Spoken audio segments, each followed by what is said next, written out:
Yep, Cyrus says is back, whether the government wants us or not. Difficult to understand. They don't reply. Before we introduce our guest, and he's got a body of work which I hope I can squeeze at least 5% of that into this 1 hour that we have. But would like to just mention right at the top that all guests must tender an apology for appearing on the show. Partly because of the creative level being really nonsense, but more importantly because we don't offend anybody. So we'd like an apology. We'd also like each guest to bring their lawyer, or if they have no lawyer present, then they can call a parent or a grandparent, just to assume responsibility of anything said or done. And I'm in the process of developing our country's first fragilometer. It's a sort of way you can test the culture or country's fragility. Right, for North Korea, for example, you say anything you can get shot, right? So that's like 116%, and then you go all the way down to Canada or say Scandinavian countries where you're pretty much okay to say anything you want. So India is, I don't want to tell you where we are. UK have their own problems, but I think they're a little better off than we are at the moment. But speaking of UK, we introduce our guest right now. His name is named after a famous Sicilian mafioso, Vincenze. Vincenze. Oh no, it's Vincent. It's Vincent Dolman. And ladies and gentlemen, before he says hi, let me warn you: we've woken him up as we record this. It's something like 5:36 or something like that in the morning. So we've woken him up nice and early. It's the only slot available. So Vincent, apologies for this horrible 4:30. hour. 4:30. Yeah, but you seem pretty awake. I'm Uh, fine. Yeah, I'm fine. up to some mischief early morning, is it? Well, Walking the dog. my alarm went off and I smashed the glass. That woke me up very quickly. Wow. So I had a shock this morning since I woke up. So But my question is, why are you sleeping with a glass in your hand? I know. You're the last of the great artists. What's Yeah. Before we get into your entire lovely story and all that, just a quick word. I mean, you have the Black British style stuff that you've done as well. Oh Racism yeah. in England, also with the Yorkshire cricket controversy going Oh, on with I think Azim terrible. Rafiq, the cricketer. Yeah. What's going on there? I thought it was like a small issue, but now it seems to have snowballed. Parliamentary committee and all that.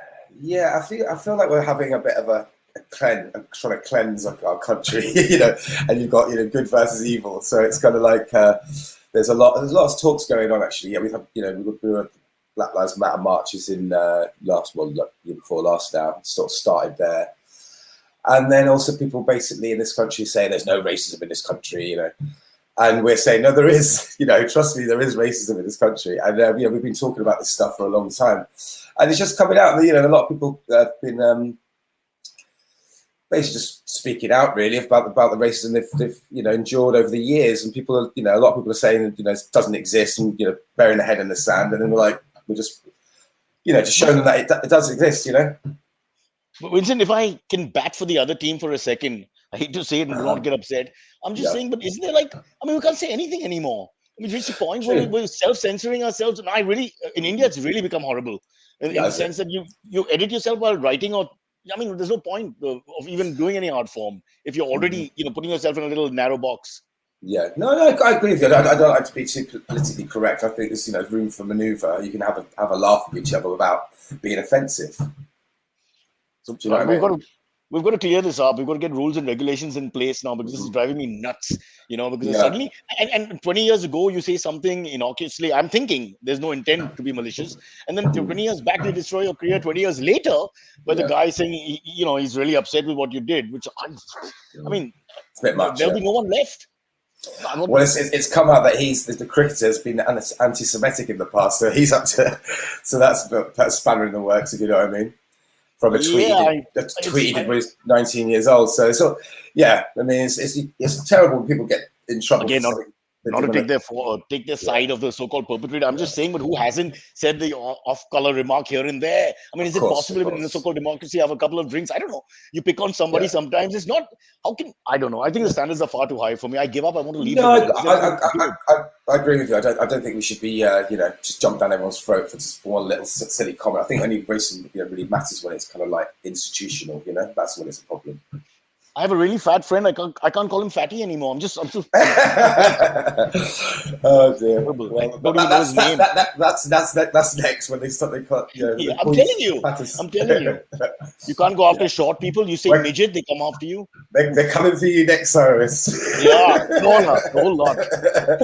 Okay, Vincent, let's get back to your lovely life.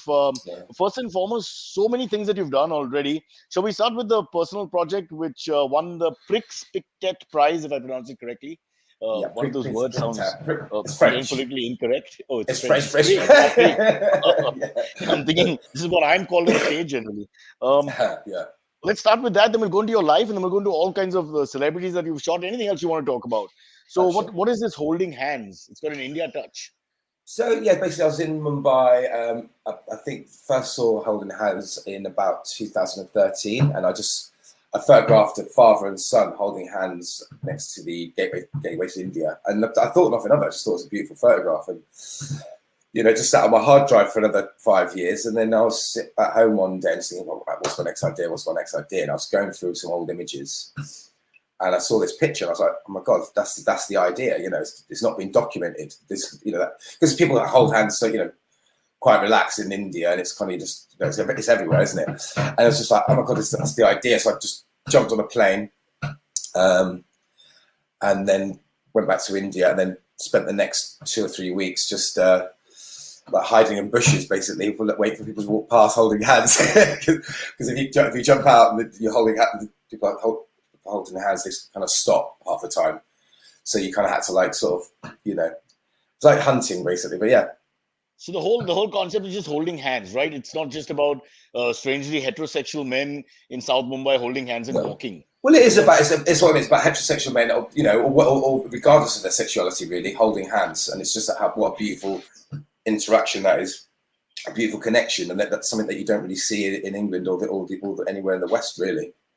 So amazingly, Vincent, for us in Mumbai, a gay couple would not hold hands. Exactly. They haven't come of age. They'd be careful. But heterosexual, I can't explain it to you. Certain people in India just hold hands in spite of the fact that there's no sexual attraction to the other man. They're just lonely and sad or whatever, and they hold hands and walk. People ask me, foreigners, people from other cultures ask us all the time, and we really don't have an answer. But in a sense, they're innocent. They're innocent. We're just talking about being politically correct. They're innocent of this whole gay, straight thing. It's of no meaning. It's like when you're 8 years old or you're with your buddy, that kind of innocence. So yeah, exactly. That tends to where the Indian male is headed. But anyway. Wow, yeah, exactly. See these guys. I'm sure they're straight as arrows. I think so as well. I think, and I actually spoke to most of the people in these photographs, and I asked them why they held hands, and they looked at me like I was stupid, just saying, "Why wouldn't we hold hands? We're best friends." So, like you say, it's innocent, and we put all this other connotations on it, which really it's just a purity of just friendship. You know what I mean? So it's kind of like we put all these other connotations on it, but really it's just two friends walking down to Juhu Beach or something, or going for a chai, And we are the only culture in the world, 35 degrees heat on the beach with long pants and jeans. Exactly. Well, nobody else does it, but we do it. I wish you'd point that out as well. And they go in the water with the jeans on, Yeah,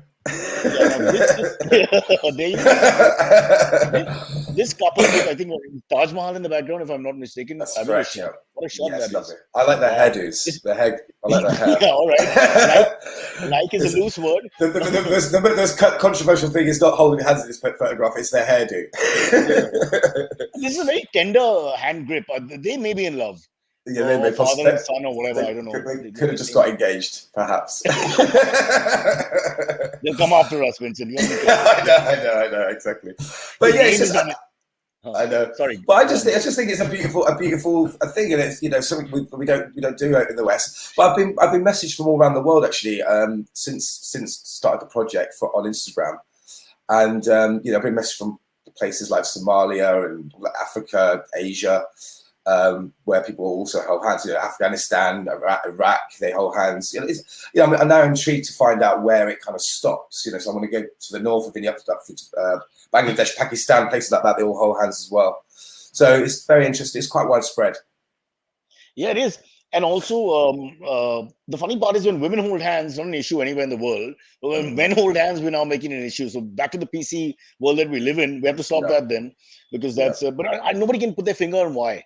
Why do straight men hold hands? I don't know. I wish I could tell you, but what a great observation for you. But I think this. Yeah. But I think also what's happening, if you speak to, I've been also spoke to by guys who live in India, live in Mumbai, that used to live in the rural areas, and they say now if they go to Mumbai and hold hands, people take the mick out of them because they see them as like, oh, you're from the villages or sort of thing, because like as more cosmopolitan people coming forward, they don't hold hands so much. So it's kind of, you might be losing it in India in the next 10 years, I have been shouting from the rooftops that you Brits have nothing on us when it comes to prejudice. Please understand. We I find all know. you're just stuck on color and maybe religion. But beyond that, we go to height, Class. weight, look, caste, exactly rural, urban, Mhm. how tall your father is. I don't know. I mean, there's no end to it.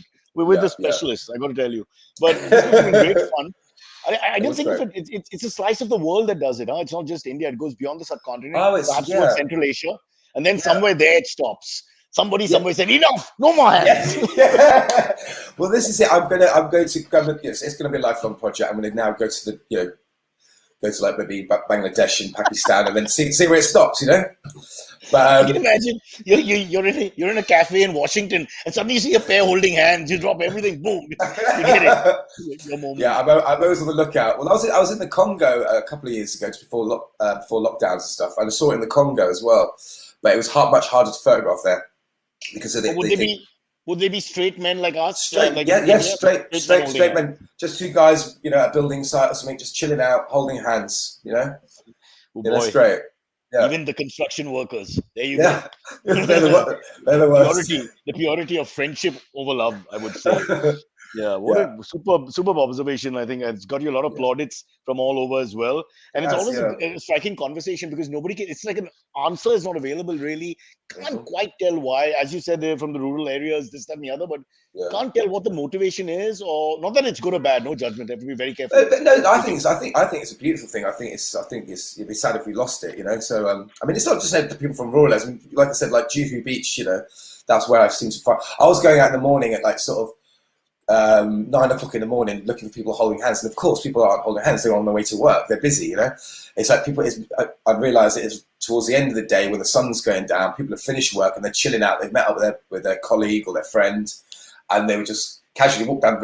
They'd meet up, hold hands, and walk down to the beach. Or it's just and it's just so natural, so natural, beautiful. I was just thinking about what you just said. If they're rushing to work and holding hands, they're really special. And they're not lovers. They're not lovers. They're rushing to work, but they're still holding hands. That would be hilarious. Yeah. Yeah, I was out of sync of how it happened. So it took me at least like 4 or 5 days to work out when it doesn't happen for starters. Yeah. So it's almost like filming the tiger in a sense. You got to see the natural predator's inclination for what time it comes into the water, river bank. The predator instinct kicks in at such and such a time. It So felt a bit like that. you've looked at the species from different perspectives and come to an understanding. You can write about this as well. Opened our eyes for sure. Pictures saying millions of words there. Let's go back a little bit in life and talk about how Vincent Dolman became this celebrity. Do you like that line, celebrity photographer? Or Yeah, I think I've been many different types of photographers over the years. I've started off in shooting bands on stage. You call it in the pit. You're in the front of the stage. Started off doing that, and then became a fashion photographer, and then with fashion, I still do fashion, but I'm more of a celebrity photographer now. I think you've got a bit more longevity, and I enjoy shooting celebrities. It's fun, it's fun, and yeah. So the relationship is a little awkward, isn't it, between the photographer and the celebrity? In the sense, half the time you have the paparazzi style chasing the celebrity, and you think they hate photographers, and then they need you as well to Yeah. clean up the aesthetics in a sense and make them look really good once again, especially when they're in their 70s, trying to keep up the 35 or whatever it is. Well, there's a lot of, and they just got to trust that you're a good retoucher, So we do. No, but we're in the studio most of the time doing like more sort of cover stuff for magazines and stuff like that. But yeah, it's not a bad way to earn a living, So someone's got to do it, I suppose. How did Vincent Dolman get his first taste of stardom then? You're shooting bands. I presume they're not very well known. You're on a pitch. It's actually for an Asian newspaper called Eastern Eye newspaper over here. Because a friend of mine was working for them, and he got me in shooting some. I was shooting a lot of like Asian celebrities over in the UK, and then I just started doing like a lot of like hip hop magazines. Sort of shooting. I was very young, about 20 years old at the time. Shooting people like Eminem, Snoop Dogg, Ice-T. Which is cool because these are all people that I grew up with and loved, so it's kind of cool, Okay, we're going to take a look at Eminem first. Yeah, Eminem, they got Eminem there. So come on, tell us about these guys a little bit if you don't mind. What's he really like? He appears a little on the obnoxious side, but he was very difficult actually. I've never told this story live actually, but he was so basically I went in the room and Slim, what do you call Slim? Do you call him Slim? Do you call him Shady? Do you call him Snoop? I mean, sorry, Eminem. So yeah, he was cool, but he was just drinking this bottle of water, and I was like, I set my background up, my studio up, basically in a hotel room, and there was a lot of people around, all this, like, record company people saying, Vince, you've got 5 minutes, you've got 5, you haven't got long, sort of thing. And Eminem was just drinking this bottle of water, just staring at me, and he was in a foul mood. And I was, and I was like, Slim, can you put the water down, please? And he just said, "F you," you know what I mean? Like literally said, pee off, sort of thing. And I was like, oh god. And then carry on shooting, and I was like, wait. He was saying some profanities to me, and I just said, "All right, tell you what, I can't do this. This is not happening." I put the camera down, which I would never do now. But I was 20. I was reckless in those days. I said, "Stop this. We're not getting it." I said, "I'm not shooting this. If you don't want to play games, if you want to play games," I said, "I'll tell you what. Why don't you spit that water in my face?" Because he's just drinking the water. So it looks like a bloody Evian advert at the moment. I said, I'm not going to get a cover here. So he said, "You want me to spit water in your face?" I was like, "Well, it's better than you drinking it, And I put the camera up again. He spat at me, and I took a picture. It's a great shot. There's water spraying everywhere. And then he was like, "Do you know what?" He goes, "You're all right." Because we both started laughing, and then he just slapped my hand. It was like, and then he put the water down, started behaving himself, and we got loads of great pictures. And it was, it was everywhere that shoot. It was in front cover of NME. So you took a bit of a punt, I would think. I took a real. It could have gone really badly, but I mean, I wasn't getting the pictures anyway, so I was like, "Look, this is not working. I'm just going to leave. I can't, if you can't be bothered, I can't be bothered." I mean, I've never said that before, but I've never dealt with anyone as difficult as Eminem before. But he was cool in the end, Did you try holding his hand? This is before I knew about it. I wish I did. You were 20. You were brash yourself. You were a bit of Eminem, and you should have blamed him. Because of your music, I become an aggro in a myself. That's exactly what it is. Yeah. Angry, so it's all a facade, is it? It's all a facade. They intimidate you in this way, and then no, I think he was a normal guy. I think he was kind of because he was doing it. He was doing a day of press, so he basically would shoot all different magazines like GQ, and then then Esquire, and then something else. And then I was because I was working for kind of an underground hip hop magazine. I was the last one in, and each person gets like an hour. Well, you normally get like half an hour, so but you're taking a whole studio with you. And everyone I've talked about had an assistant, everything. I was like a donkey, carrying it all on myself, all on my own. So I had to set it up myself, sweating, I didn't look very professional for that, but it was great fun. Got there, and I think in the end, my pictures were more widely published than anyone else's. So it was great. We used to have the same problem with the Indian film stars when we do interviews. If you get the last, there's luck of the draw in a sense. If you get the last thing and the guy's done 10 or 12, they're really not in a good mood because they're saying the same things again and again, and they're irritable, exactly bored more than anything else. So I mean, understandably, exactly. So I hear that, I feel their pain, but you just got to win them over. You got to try to do something different, haven't you, than all the rest, the other people. Vincent, my reply to that is bollocks, to use an English phrase. The guys are overpaid, underworked. They've got 2,000 people attending to them. Surely they can give us 5 more minutes. That's the way I see it. I think it's unnecessary, really. I agree. But I mean, things like that. It's so unnecessary. There's no need for that. Well, that's exactly what he said. I mean, that's. He's lucky he's a star. Otherwise, the guy would be just another jerk in some MNC who nobody likes. He stands at the water cooler on his own. He'll be that guy.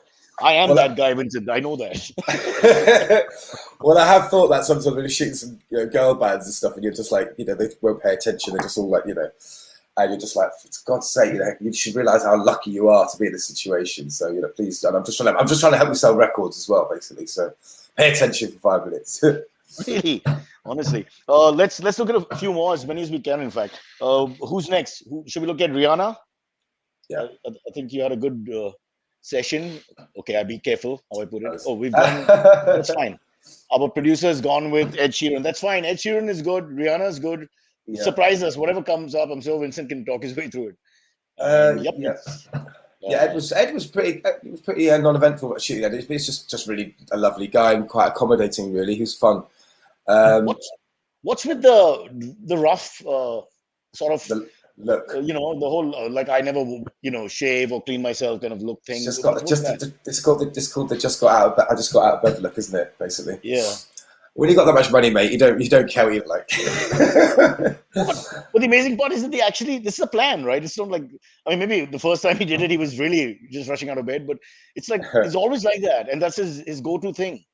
It's always Yeah. unkempt in a sense. Well, you got to be able to rock out, haven't you, when you're on the guitar? You got to be able to shake that quiff, you know. Yeah. But But nice guy to work with, the experience. yeah, really nice actually. Just really professional and just really cool. You know, quite accommodating. Yeah, I think he sang a little song to us in the back. This is behind backstage, basically, just before he went on stage, I think. So, Oh, wow. yeah, it's pretty cool. So, like, as in you requested him to sing a song, or he just sang on his own? He just rocking around the studio, around the green room sort of thing, just just chilling out. Yeah, he's very, very cool, nice guy. Did you hold hands? No. Damn it! I'll hold hands with you one day, maybe. Oh, God, no, please. Too many men have held my hands, and don't forget, in Mumbai, it's all sweaty because of the humidity. It's not a fun experience, even for people you really like. Coming back to Ed Sheeran, so this was for the cover of? I think that was I can't remember that actually, to be honest. Sorry, who that was shot for. But I mean, Rihanna was a good one. She was yeah, that was a good one. So we were behind again at a concert, and we were sat in the studio backstage, and we were waiting all day. We were shooting. I think it was a big charity event or something. So there was lots of people there. We were shooting, lots of people coming off stage, and Rihanna was last on. So by the time we got her, it was 12 o'clock at night, midnight, and she came off stage and she walked into this room. She was like, basically thought she'd finished, and then suddenly there's me with this whole studio set up. She was like, "Oh no, I'm not doing a photo shoot, am I?" And I was like, "Please!" And then everyone was like trying to beg. She's like, "No, no." And I said, "Yeah, Rihanna, please, just give me 5 minutes." And she said, "That's all you got, boo." So she was great. But then the trouble was, as I was shooting her, my assistant at the time was a new guy. I look around and some of the lights aren't flashing, and he's too busy tweeting about it. I'm like, the lights aren't working, and he's tweeting about it. I'm like, fucking get off Twitter. We can do that. Oh, you can tweet about it afterwards, you idiot. You know, we're shooting Rihanna now. So that was crazy. But we got the shot. But no mood swings. Nothing like our friend. Nothing like Eminem. old Eminem. No.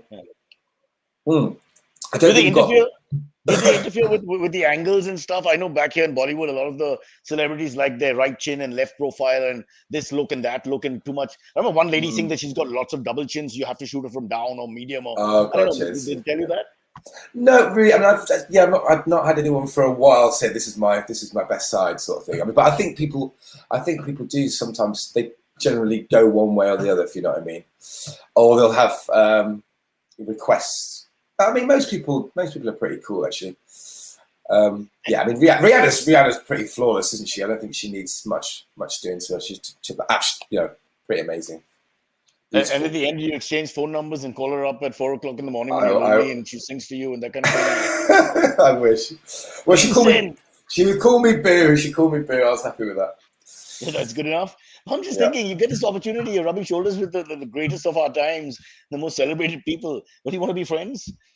Yeah, I mean, maybe not. After shooting, I do. I mean, so, like you say, like people like Freddy Flintoff and people like that, I've kind of like I get requested now, so they when they get a photo shoot, they ask for me, which is great. So I mean, one, because Freddie's the sort of guy who doesn't really like being photographed. He just finds it a bit boring, really. He's just like, oh god, another photo shoot. So I get it done quick, and it always turns out nice. I've just done his book cover recently. Well, done his book cover as well.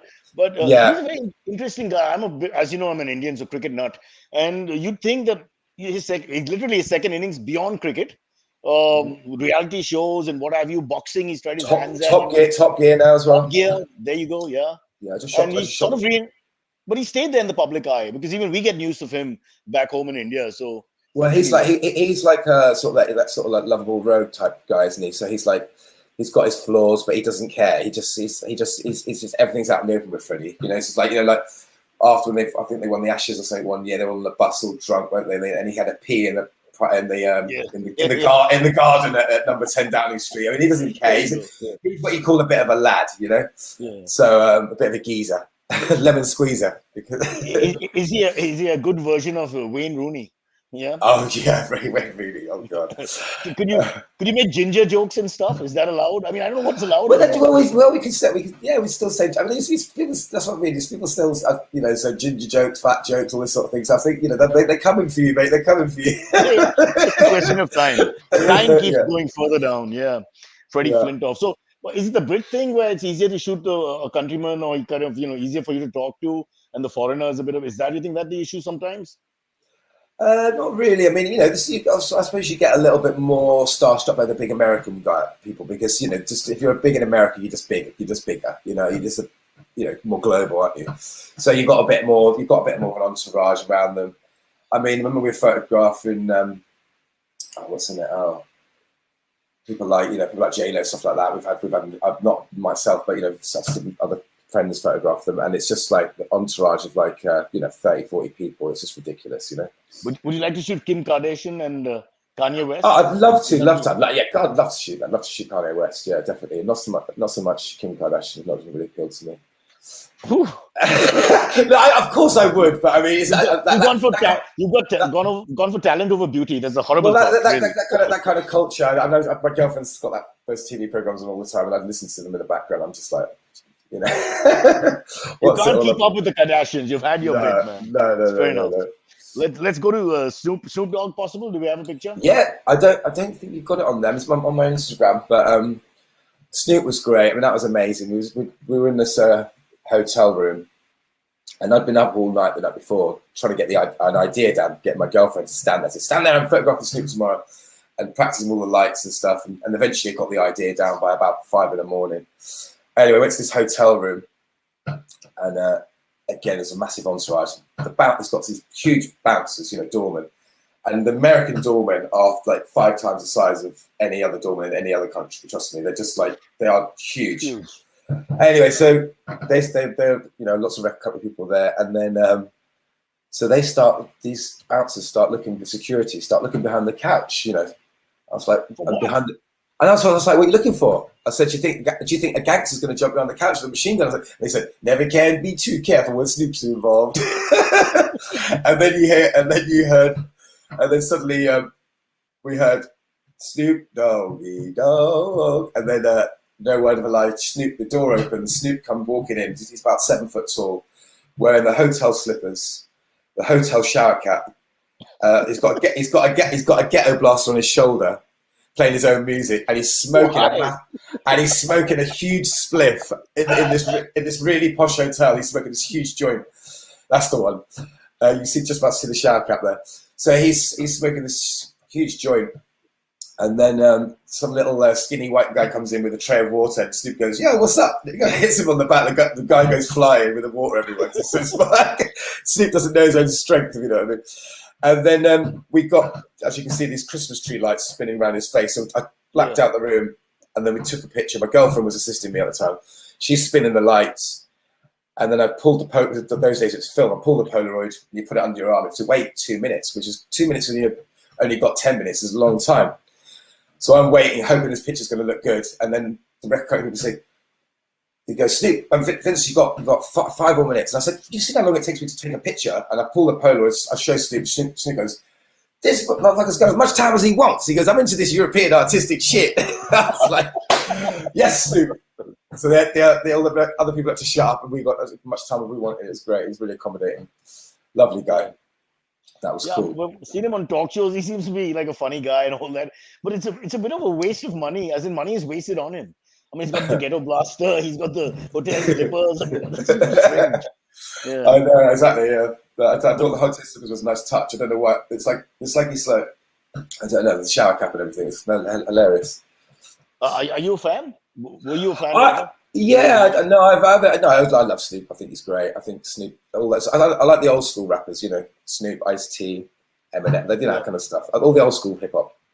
You've done Ice-T as well, right? Yeah, I had a cup of tea with Ice-T. In more actor than singer now. Yes, yeah. And he said to me, he goes, "Are you on the internet?" This must have been 20 odd years ago. And I said, no. I said, no, Mr. I said, what do you call me? Ice-T, you call him Mr. T, don't you? I said, no, Mr. T. And he goes, 200 years ago, you couldn't read or write, you'd be working in the cotton fields. He goes, same thing with the internet. I said, I'll have to check it out.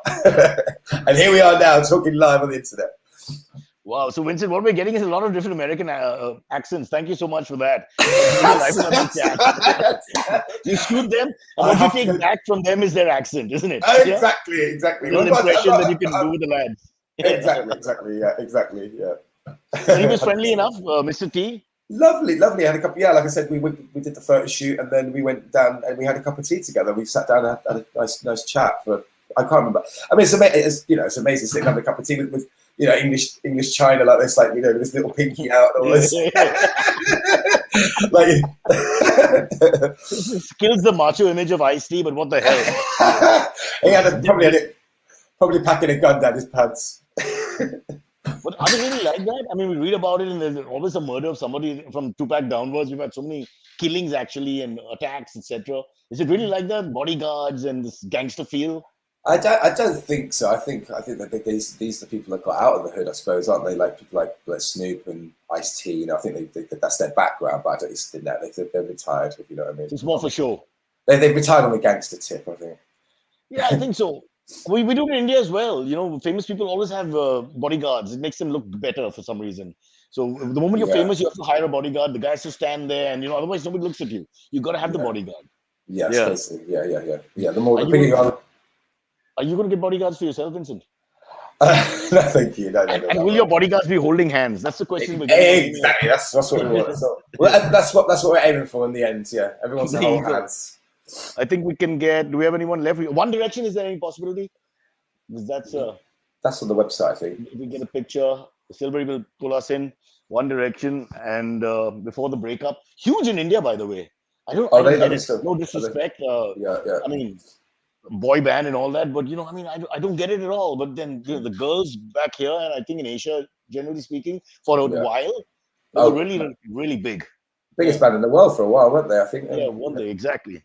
Nobody can understand why again. With due respect. Yeah. So you bought all the albums and listened to music all night.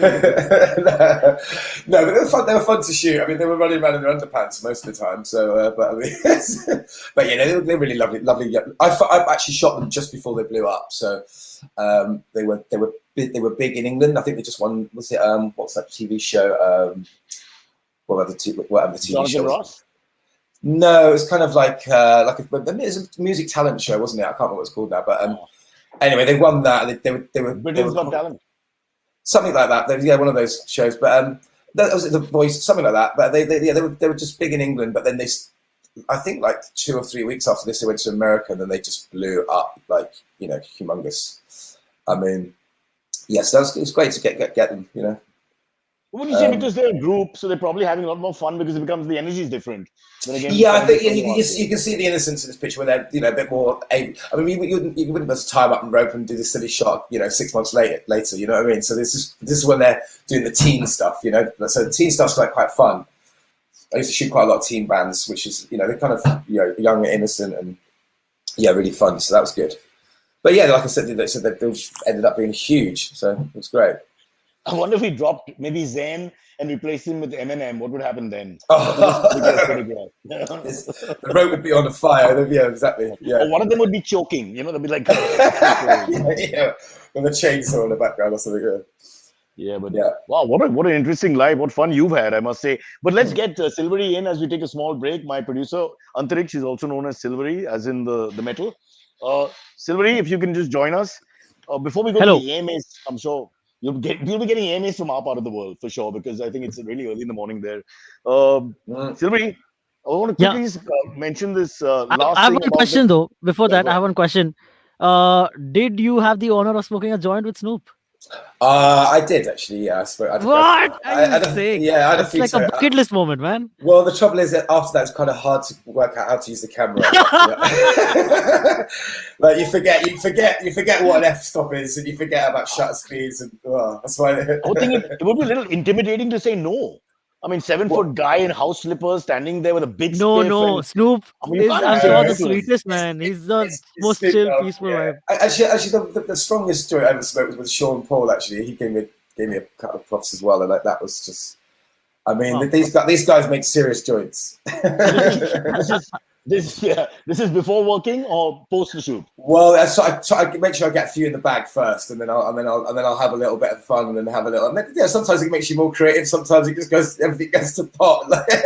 But you know, like you say, if Snoop Dogg passes you a joint, you're not going to say no. I'd like to see you on a joint, Cyrus. See what happens to you. It's not allowed in our country. It's against our tradition and culture, so we can't do it for now. And we are against it, right, Silvery? All this is wrong. Yeah. Bad stuff. Drink your Yeah, Bonvita. terrible. I mean, you get every arrested in morning, India good here milk. right now. Yeah. Terrible. But then they let you smoke the joint in jail. Apparently, that's allowed. I thought if Shiva said you can smoke a joint on Mondays or something. Someone told me that once. Right? Yeah, you're right. There are ways around about the whole thing. It's my religion. It's there. It's there. Well, but getting legalized left, right, and center. At least marijuana we're talking about is getting legalized left, right, and center. So coming soon. What do you think, Silvery? Hope for you guys. Yeah, absolutely. Huh? You have to give up your daytime job. You'll just be rolling all day. I mean, we are the country where the Beatles came and stayed at for like a year or something. Exactly. So I'm sure George Harrison came back every year. Well, that changed. Really. That changed everything. That changed everything when they went to India, didn't it? When the Beatles went to India, they came back and did that album, and it was really trippy, and it changed music for everyone using the sitar and all that sort of stuff. It completely changed with the Beatles, anyway, and then eventually everyone else, didn't it? So, you know, it's good to get high sometimes. Yeah, I agree. Okay, for a quick fun fact, I don't know if you guys know this because we talked about the Beatles. Do you know who introduced pot to the Beatles, like famously? Maharishi Yogi. No, no, it wasn't. It was Bob Dylan introduced the pot to the Beatles. The first time the Beatles smoked pot, famously, is they were hanging out with Bob Dylan, and Bob Dylan was like, "Hey, you guys ever tried this?" Like, no, I've never tried this. In whatever John Lennon's accent. You don't do accents. We've had Vincent do American accents. Vincent can do it. Bob Dylan. No, they talk like that. The Beatles talk like that. To think about the Beatles, but I'm actually from Liverpool. I'm from Liverpool. Oh my God, my son's favorite team. And we're all Beatles fans.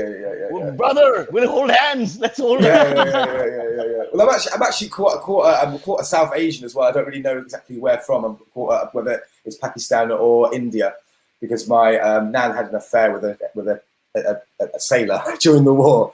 So we don't know. I don't know my concept. You, in the political times we live in, not be sure if you're 1/8 Pakistani or Indian. That separates your position in two nations completely. We don't know. I've asked my father never knew his father, but he was definitely from. So we don't know where he's from, but he's definitely. He said he was either from Pakistan or India, but we're not sure. But his name was, I think, his. Can you just raise the mic a bit? So can you raise the mic slight bit? Me or Vincent? Cyrus. Yeah, sure. Sorry. Okay, good. It was all India then, Vincent. So it doesn't really matter. Yeah. Well, I suppose that it was before partition, so I mean, it's one big country. So, but I mean, his name apparently his name was Abdul Rahman, so I imagine he was Pakistani. That's just Islamic antecedent doesn't mean necessarily we don't know anything. But I've done a deal. India, because you sound like a hell of a guy, so we'll try to take you our side. But I want towards India. I've never actually been to Pakistan. I've been to India maybe 15 times now, but I've never actually been to Pakistan. But I intend to go one day. Yeah, me too. But it's a little difficult right now. if I go there, can I come back to India? Is that allowed? If you go back to England, then you can come back to India. See, it's beautiful. Systems are in place. In the old days, when you want to visit Israel, you got a separate passport or visa or something, and you could tear it away so that you could go back to Dubai after that. I mean, those are children. I mean, they really think that infants are running the world. I know, it's ridiculous, isn't it? It's ridiculous. All right, I think there's a lot of AMAs coming in for you, but just a quick word on the Black British style at the VNA. We spoke about it right at the top. Oh yeah. Yeah. Oh, that's good. That's good. Well, that's quite you dug deep in your research. It was just a really nice thing to be part of, because I think I photographed quite a lot of sort of black culture in this country, because I always liked hip hop music and stuff like that. So I've always kind of photographed the rappers and this and that. So I was invited to be a part of this great exhibition at the V&A, which is, V&A is such an institution and beautiful. I mean, it's the first time I got my mum and dad together after 20 years to come and see that exhibition, because I was like, I'm in the V&A, and they got them both together again. So that was quite nice to come to see it. But yeah, it's great. I think it's touring that one, and we've got some some great images on there. Yeah, so it's great, really good. Who's the biggest black star in your in Britain? Would it be Idris Elba? Would be like the biggest guy? Oh yeah, I think for Idris is probably. I mean, you've got. Rapper wise, Stormzy would be big. You've got someone like Skepta, who's really big. He's amazing, like really cool. I actually really like Skepta. He's a really good rapper. Anthony Joshua.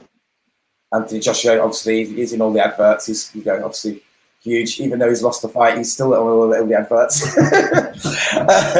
and then what about? Would you like to shoot Tyson Fury? What about that guy? I love that guy. If you talk about someone who speaks their mind, it's definitely Tyson Fury. Yeah. He's a great ambassador for this country and just for like everything really. He's cool.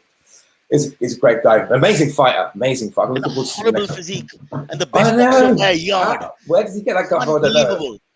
He runs all day. He runs, all day long, and he's still got still packing a bit of a. Yeah, it looks like an old auntie in her mid-50s, but he's fabulous. A lot of love and respect to that guy, and what he's been through ups and downs, and exactly. Really good story there. Well, he's experienced it. What's interesting, he put a thing on Instagram where, because he's a gypsy, isn't he? So someone refused him entry. So he experienced racism, because the people over here are very racist toward gypsies. 6'10". Who's going to be racist to him? Well, I know. I'm a braver man than me. I know exactly. Yeah, for sure. Yeah. Speaking of which, I don't know if you're familiar with Eddie Hall, one of the great powerlifters of all time, deadlift record. Well, anyway, he's a very interesting guy. Please shoot him if you can. He's another outspoken Brit. Of course, you've got to be in the bodybuilding, powerlifting scene to know more about him, but he's fantastic. What a guy. Yeah, okay. I'm giving Vincent work. I'm telling him like, Vincent, off you go, young man. Take your camera. Eddie Hall. It's probably the most common name in England, isn't it? I mean, he's like 10 million of them. Eddie Hall. There you go. It's like John Smith, exactly. Yeah. Yeah. All right. AMA time. Yes, I AMA quickly time. take this. So first off, there was a comment which then got deleted, but it is too funny to not say. Sick Trick says, the Holding Hands project, it's called being homosexual, which is a nice play on words. Look up here. He deleted it. He deleted it. What chicken? Exactly. Yeah, what chicken? That's a bigger comment in the comment. That's right. He's so scared. He's just trying to be funny, and he can't even be funny. But 5 seconds, he's worried. He takes it off. Poor guy. We're sending the woke police around to see him right now. We have to find an alternate universe where we can just talk freely and not, people not cry and scream and bloody murder every time you open your mouth. Is this happening in India as well? Is this happening in India as well? Same sort of culture? Yeah, it's much more global. It's quite global, isn't it? I think it's I think you've got to separate what they call it over here. They say to you, "Oh, you're woke." If woke means just being nice to people, then I don't see anything wrong with it. But I mean, I do agree with you. Political correctness is going a bit mad, But there can't be one line for all, right? I don't take offense if you make fun of my religion or country or whatever. I wouldn't, unless you really, really went on about it. Anybody would crack up sometime. But I'm saying it's ridiculous to just get offended all the time. Having said that, there are people who are. If this guy Azim Rafiq was institutionally profiled by so many cricketers around him for 20 years, his personality. So that's a slightly different story. That's a completely different story. I think if someone gets offended with saying something silly down the pub, I think that's just silly. You'd have to be in the pub, and that's where people talk openly and have fun. But this guy suffered institutional racism from the top, and he was, you've heard the stories, you have to see the interview with him, and it's kind of sad, but so I think he's in that sense, it's right that people come forward, But then all the other people go, oh God, you can't say anything anymore. It's just banter. But banter can be, they use banter as racism, Vincent, that's a damn tough one, brother. Because I've said so many bad things in my life. I'm thinking, honestly, you've got intent. How much of the intent to? There you go. I don't know. Everybody you think. Exactly. He's a stand-up comedian. He's a stand-up comedian himself. What are you going to do? Are you going to request the audience, hey, guys, can I do this one? This one's for colored people. Is that okay? Oh, you bastard! You do think twice. You do, before you going on stage, you are, scanning the audience. Okay, that guy looks problematic. That woman looks like she'll take offense. Anything can happen, so you're not really sure. It's amazing. I believe people have no work. When you have no work, this is what happens. You start a revolution for no reason. True. That I agree with that. Yeah, there's a lot of that going on. Definitely. Anyway, you're quarter Indian or Pakistani, so you're a brownie as far as I'm concerned. I'm, You're one of I'm, yeah, us. I'm definitely, yeah, You're a chip of the old black. yeah. Deleted, to be deleted, to be deleted. Yeah. No, All right, sorry. yeah. Yeah, so go on. Sorry, Vincent. And then Alright. when I go to India, I felt I feel like I'm definitely from that neck of the woods. I can tell, when I smell the land, I'm like, I'm home. You know what I mean? So, but I love the culture. Silvery, damn Brett, lives there for 90% of his life, then comes here for 2 weeks and says he loves the country. You stay here, brother. You stay here for a year and then give me that report. So Vincent, the Holding Hand project was really just short over 2 weeks. You finished it all in 2 weeks. Is that it? So no, I've been back again. So I shot it. Like so the first time the one picture was in 2013. Then I went back in 2018 to shoot it. Oh, wow. And then I went back again, I think in 2019 to do some more. But now I feel like I need to go, more to the north now to because if you can go beyond India, yeah. Well, I think Bangladesh, Pakistan, and then hopefully around that sort of area in the future. So I'm just waiting for all this like lockdown stuff, traveling to open up again. I mean, I'm not sure if India's open to UK. India's pretty much open. You should be okay. Pakistan is also pretty much open. Not sure about Bangladesh, but are you 1/8 Bangladeshi? Is that a possibility? Could be. Who knows? Well, I did a DNA test actually, and it came back the other day. It was like 33% South Asian. That's all I know. That's just anywhere. That doesn't. I know, but I mean, my dad definitely looks Indian. My dad's very dark skinned, and he's definitely and apparently it's not the skin. Vincent, he's Indian if he haggles. Does he haggle? Does he haggle? He definitely haggles. Yeah, he's got it. It's definitely in his blood. Yeah, yeah. He says, "Do you want a coffee?" I said, "Yes," and then he comes back with one coffee. We have to share it, You're Indian. You're not Pakistani. They're very generous. Pakistanis are very generous. You're Indian. Yeah, he passed my test. And tell me this is Indian as well. You go to his house, or you go for dinner, and he says, "You'd like a glass of wine?" I said, "Yes, please." And then you go around the back, and he's pouring you the cheap stuff while he's got the nice stuff. Oh my God! You bastard with flying colors. You're so Indian. You're probably as Indian as us now. This is unbelievable. We're famous for keeping the expensive stuff for special people and ourselves. And it depends on who you are. You get your, the whole part. It's the whiskey. We have a whiskey meter. Oh, You go from the red label all the way down to our DSPs, which I don't know if you've tried. Basically, just brown water. Frankly, that's so funny. Wow, these are really Indian traits, brother. I can't tell you. I'm not kidding. I'm not kidding. Really. Silvery fast. We have a Desi photographer now. Yeah. Yes, sure. This first one comes in from one of the richest men in the world, Bruce Wayne. That's the handle. All right. He says, are there any personal heroes you got to or would like to photograph, or does the adage of never meet your heroes hold true? Yeah, man. I mean, it's a good question. I'm trying to think of who I'd really like to photograph. Reverse it. Who do you like growing up before you thought of photography? Who are your heroes? Sports heroes, film stars, rock stars, rappers? I think it was mainly, I used to like Prince when I was first, and Bob Marley, people like that. Dead. The Beatles. I was brought up with the Beatles and Bob Marley basically, and then I got into hip hop myself. But I mean, I'd like to photograph. I'd like to photograph, like you said, the people that are dead, like Bob. Love to photograph. Love to photograph Madonna, like Lady Gaga, people like that who are really creative. People who are really creative like that. So What about Donald Trump? Oh God, I'd kill to photograph Donald Trump. I'd probably shoot him while I said. It would be an interesting person to photograph. I think, I don't like the guy. I don't agree with his politics, but I would definitely shoot him. Boris is your homeboy is also quite photogenic with his crazy hairdo and his crazy, I'm actually poor, but everyone knows I'm actually rich attitude. He's I'll ride a cycle. My hair's unkempt. That's scruffy look. He ruffles his hair. Yeah, he ruffles his hair before he goes on stage. He's like, for sure. He's like, it's a caricature of himself. Oh, it's a set piece, I'm sure. It's 100% like well thought out. Well planned. But what about them? Because they're so careful about pleasing everyone in a sense. Have you ever shot a politician? Because I suppose that would be... I think I have. I can't remember who it was. It's many years ago at the House of Parliament, but I can't remember who it was.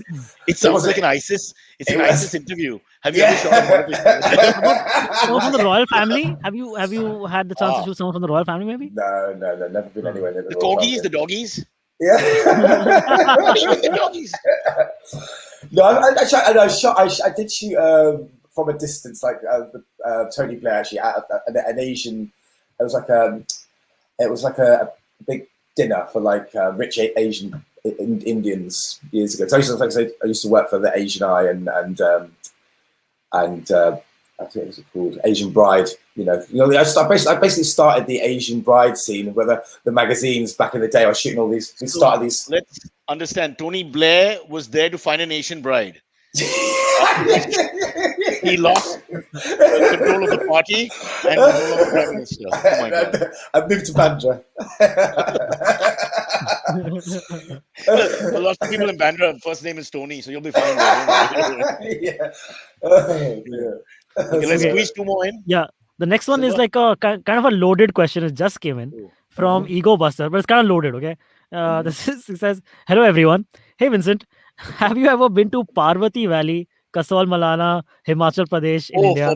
If yes, then how was your experience? Please share when you were here." So what is that? Okay, you don't know. Then you haven't been. It's fine. No. So it's Sorry, Ego Ego Smoke, right? Yeah, basically is what they say. It's a great. He knows better. He's it's where you go if you want like to get good stuff, etc., blah blah blah. Oh, okay. Well, let me just take some notes and just get that down. Thanks for that tip. Yeah. And if you want a good deal, you have to mention Ego Buster. Ego Buster's famous in that area. Listen, I take after my father. I'll get a good deal. Trust me. Just tell them you'll pay later because your flight will leave well before that. Yeah. Exactly. Yeah. Oh dear, funny. One more.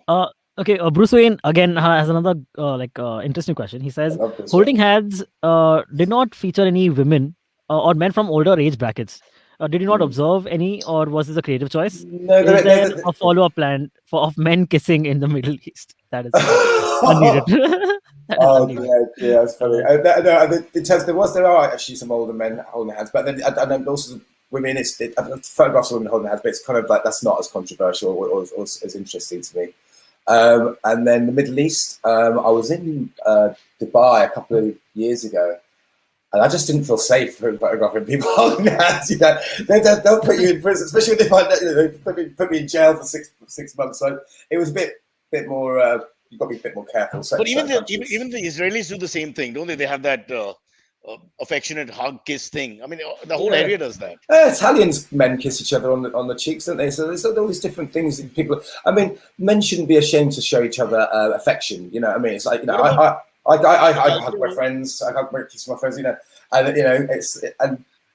Silver. He squeezes my ass when we meet for some reason. We're good, Silvery. Yeah. Very firm. Yeah, it is. Thanks a lot, bro. Lots of squatting. Lots of squatting. How else do we go to the toilet, fellow Indian? Well, my friend made me laugh because I was during lockdown. I was making some chai, and my friend Vivek in India, I was like FaceTiming he's in Mumbai, and I made some chai, and he said, and it was very milky. He said, Vincent, your chai is like it's about as Indian as you. He said, like, really?